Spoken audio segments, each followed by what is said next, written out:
시청자 여러분 안녕하십니까? 6월 28일 수요일 JCN 모닝 뉴스입니다. 최근 남구의 한 아파트 단지 쓰레기장에서 남자 영아 시신이 발견된 사건 전해드렸는데요.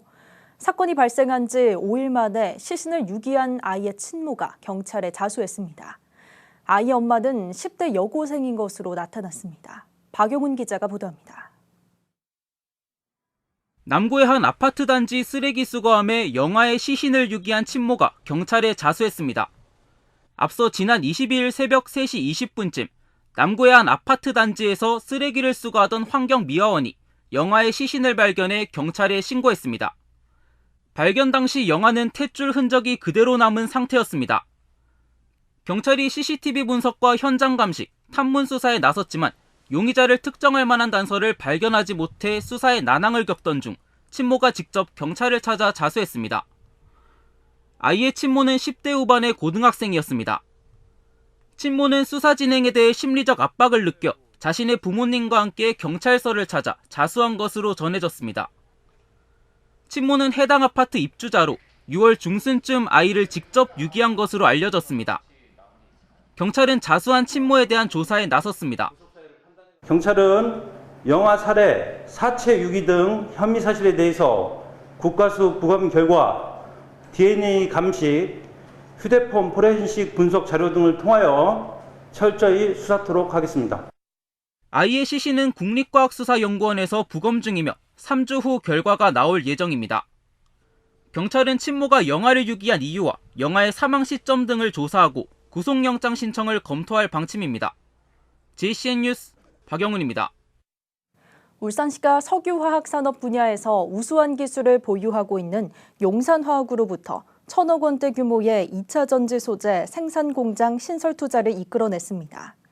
울산시와 용산화학은 어제 7층 시장실에서 김두겸 울산시장과 박장환 용산화학 대표이사 등이 참석한 가운데 전자재료와 2차 전지 소재 생산 공장 신설 투자 양해각서를 체결했습니다.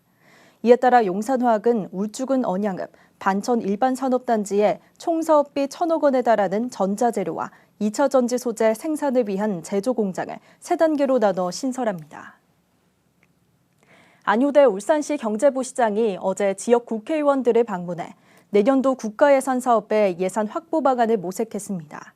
이번 방문은 울산시가 지난 21일 중앙부처와 반영사업들의 예산 확보를 위해 기재부를 방문한 데 이어 국회 차원의 힘을 얻기 위한 양면 전략의 일환으로 마련됐습니다.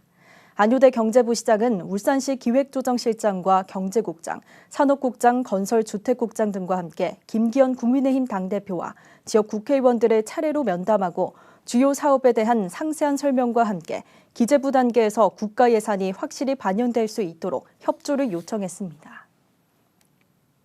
울산 석유화학공단 등의 대규모 건설 프로젝트가 추진되면서 올해 1분기 울산 지역 건설공사 계약이 사상 최대 규모인 것으로 나타났습니다. 국토교통부에 따르면 올해 1분기 울산 지역 건설공사 계약액은 역대 최대 규모인 10조 7억 원으로 이는 비수도권 전체 공사 계약액의 4분의 1에 해당하는 것으로 나타났습니다. 하지만 이 중 울산에 본사를 둔 건설업체의 공사 계약은 전체의 7.5%에 해당하는 8천억 원에 그쳐 울산의 대형 건설공사의 대부분이 지역 업체가 아닌 외지 업체들이 독식하고 있는 것으로 분석됐습니다. 울산의 집값이 바닥을 찍었다는 조심스러운 전망이 나오고 있습니다. KB부동산에 따르면 향후 집값과 관련한 이달 울산의 매매가격 전망지수는 91.5로 지난해 5월 이후 13개월 만에 가장 높게 나타나 집값 상승에 대한 기대감을 드러냈습니다. KB국민은행의 주택가격 동향조사 결과 이달 울산의 주택 평균 매매가도 전달 대비 0.2% 하락하는 등 8개월 만에 가장 작은 낙폭을 보여 집값 바닥론이 조심스레 고개를 들고 있습니다. 전국 17개 시도 가운데 남녀 임금 격차가 가장 큰 곳은 전남과 울산인 것으로 나타났습니다. 한국여성정책연구원이 어제 발표한 관련 연구보고서에 따르면 2020년 기준 지역별 남녀 임금 격차가 가장 큰 곳은 전남으로 43.4%로 가장 컸고 울산이 42.4%로 뒤를 이었습니다. 한편 제조업 평균 임금은 울산이 377만 2천 원으로 전국에서 가장 높았으며 전체 종사자 중 여성이 차지하는 비율은 울산이 36.3%로 전국에서 가장 낮았습니다. 황세영 더불어민주당 울산시당 중구지역위원장이 제22대 총선을 10개월여 앞두고 사임을 표명했습니다. 황 위원장은 지난 26일 민주당 시당 당원밴드를 통해 시당 중구지역위원장직을 내려놓겠다고 밝혔습니다. 황 위원장은 시당의 사임서를 오늘 공식 제출할 예정이며 내년 총선은 지금으로는 후임자를 위해서라도 뜻을 적게 될 것 같다는 입장을 밝혔습니다. 2017년 11월 더불어민주당에 입당한 황 위원장은 민선 7기 울산시의회 의장을 지냈습니다. 울산시의회 천미경 의원은 관광산업과 지역경제 활성화를 위해 울산시 관광기념품 개발 및 육성 조례안을 대표 발의했습니다. 조례안에는 관광기념품 개발 육성위원회 설치와 경진대회 개최 및 입상자 지원, 신제품 개발 및 생산 장려금 지원, 판로 개척 등에 대한 행정적, 재정적 지원 등의 내용이 담겼습니다. 이번 조례안은 천미경 의원의 18명의 의원이 공동 발의했으며 오는 제240회 임시회 기간 중 행정자치위원회 심사를 거쳐 7월 21일 본회의에서 최종 의결될 예정입니다. 울산시의회 꿈의 도시 울산 청년과 함께 특별위원회는 지난 26일 두서면 토마토 농가를 찾아 울산 대학생과 현장 소통 봉사활동을 벌였습니다. 이번 소통의 날 현장 방문은 농번기에 소외된 농촌의 일손을 거들기 위해 울산 대학생 200여 명이 참여한 가운데 토마토밭의 잡초를 제거하는 등 농촌 일손 돕기 자원봉사 활동에 동참했습니다. 한편 울산시의회 청년특위는 울산의 청년 유출 문제인 일자리와 교육, 주거, 문화 등 다양한 영역에서 종합적인 청년 정책 대안을 마련하기 위해 지난 5월 1차 회의를 시작으로 권순영 위원장 등 7명의 의원으로 구성돼 활동 중입니다. 탈레반 정권을 피해 한국에 온 아프간 특별기여자 가운데 157명에 울산에 둥지를 튼 지 벌써 1년 4개월이 지났습니다. 낯선 이국에서 겪어야 할 어려움 중에 가장 큰 것이 아마 언어 장벽이 아닐까 싶은데요. 어제 천창수 울산교육감이 아프간 학생들의 한국어 수업을 참관하며 아이들을 격려했다고 합니다.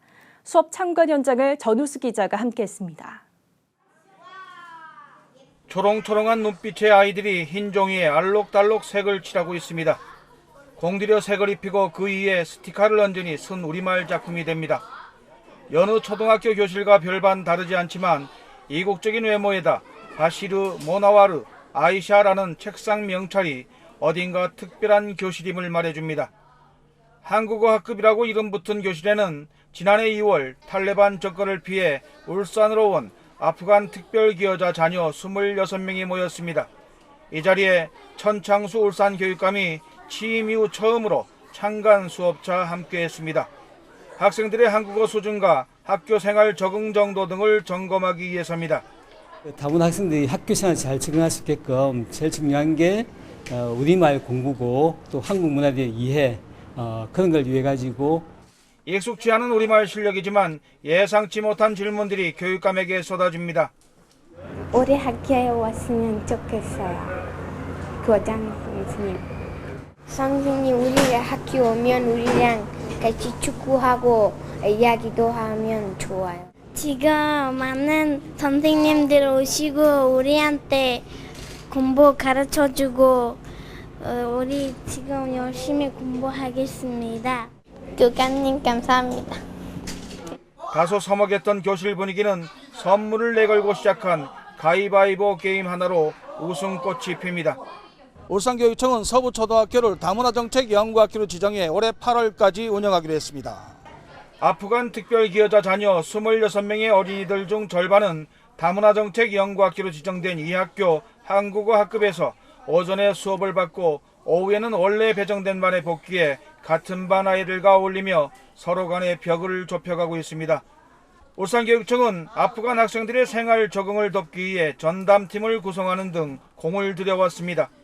이와 함께 아프간 학생 배치와 대규모 공동주택 입주에 따른 학부모의 요구사항을 수용해 교실과 화장실, 급식소도 69억 원을 들여 증축합니다. 한편 울산에는 최근 6년간 아프간 특별기여자 자녀를 포함해 모두 3,635명의 다문화 학생들이 학교에 다니고 있습니다. JCN 뉴스 전우수입니다. 중구와 울주군이 보건복지부에서 시행하는 2023년 재가의료급여 시범사업 신규 대상지로 선정됐습니다. 재가의료급여 시범사업은 31일 이상 장기 입원한 의료급여 수급자가 퇴원 후에도 집에서 안정적인 생활이 가능하도록 최대 2년 동안 의료와 돌봄, 식사 등을 통합적으로 지원하는 사업입니다. 울산에서는 중구와 울주군이 처음으로 선정돼 오는 7월부터 12월 말까지 시범사업을 추진할 계획이라고 밝혔습니다. 유니스트 바이오 메디컬 공학과 강주헌 교수팀이 미세 유체 기술을 이용해 혈액을 3차원 인공조직 지지체로 가공하는 기술을 세계 최초로 개발했습니다. 연구팀이 개발한 이식용 3차원 혈관화된 인공혈전을 피부 상처에 이식하면 전층 피부 손상 부위를 흉터 없이 빠르게 회복시킬 수 있다는 사실을 실험주의 실험을 통해 확인했습니다. 강 교수팀의 연구 결과는 와일리 출판사에서 발간하는 세계적인 학술지 어드밴스드 머티리얼스 4월 13일자로 온라인판에 공개됐고 지난 22일자 학술지의 표지 논문으로 선정됐습니다. 해명심 의료재단 울산병원이 어제 차세대 심뇌혈관 센터를 확장 개소했습니다. 병원 측은 이번 확장 개소를 통해 환자의 감염 예방을 위한 동선 관리와 대기실, 그리고 더욱 확장된 시술 공간을 형성해 보다 환자가 편하게 시술과 수술을 받을 수 있게 됐다고 밝혔습니다. 울산병원 심뇌혈관 센터는 올해 1월 심혈관 중재 시술 5만 대 달성 쾌거를 이뤄냈으며 심혈관 질환에 있어 앞선 면모를 이어가고 있습니다.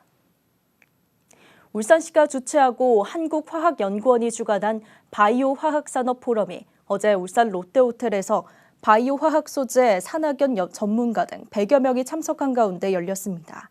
이번 포럼은 바이오 화학산업 최신 기술과 동향을 공유하고 화학산업에서 바이오 화학산업으로의 전환을 위한 지원 방안 논의를 통해 바이오 화학산업 육성의 공감대를 형성하기 위해 마련됐습니다.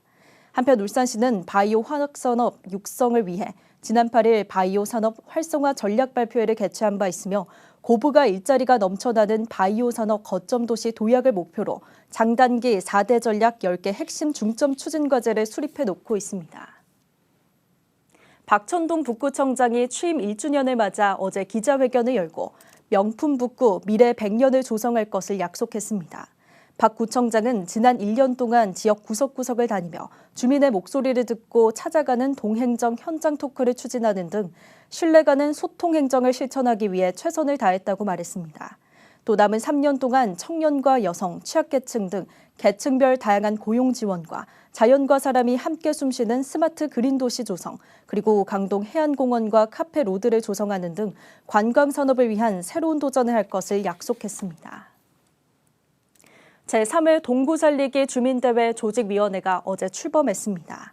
동구살리기 주민대회는 토론과 수기 과정을 통해 주민 요구안을 만들고 최종 요구안을 주민 투표로 결정하는 주민 직접 정치 운동의 일환으로 연포산 터널 무료화와 노동복지기금 조성 조례 등이 성과로 꼽힙니다. 조직위는 올해는 하청 노동자 처우 개선에 중점을 두고 노동자가 살기 좋은 동구를 만드는 데 역량을 모을 계획이라고 밝혔습니다.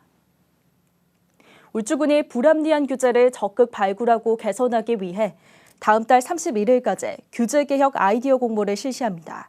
이번 공모는 일상생활과 경제활동에 겪는 각종 불합리한 규제를 발굴 개선하기 위한 것으로 취업 일자리나 복지, 국민 안정 등 4개 분야에서 각종 법령과 제도, 규정 등 불편에 대한 개선 방안을 공모합니다. 울주군민이나 관내 기업체라면 누구나 공모에 참여 가능하며 입상자에게는 울주군 수상과 포상금을 지급할 계획입니다. NH농협은행 울산 영업부가 어제 울산시 강북과 강남교육지원청에 지역인재 육성 장학금으로 각 500만 원씩 모두 1,000만 원을 전달했습니다. NH농협은행은 어려운 여건 속에서도 모범을 보이며 꿈과 희망을 키워나가는 울산 지역 학생들에게 2009년부터 해마다 장학금을 전달해왔습니다. 강북과 강남교육지원청은 장학금을 울산 지역 내 경제적 지원이 필요한 학생 40명에게 전달해 학생들을 격려할 계획입니다. JCN 모닝뉴스를 마칩니다. 함께해 주신 여러분 고맙습니다.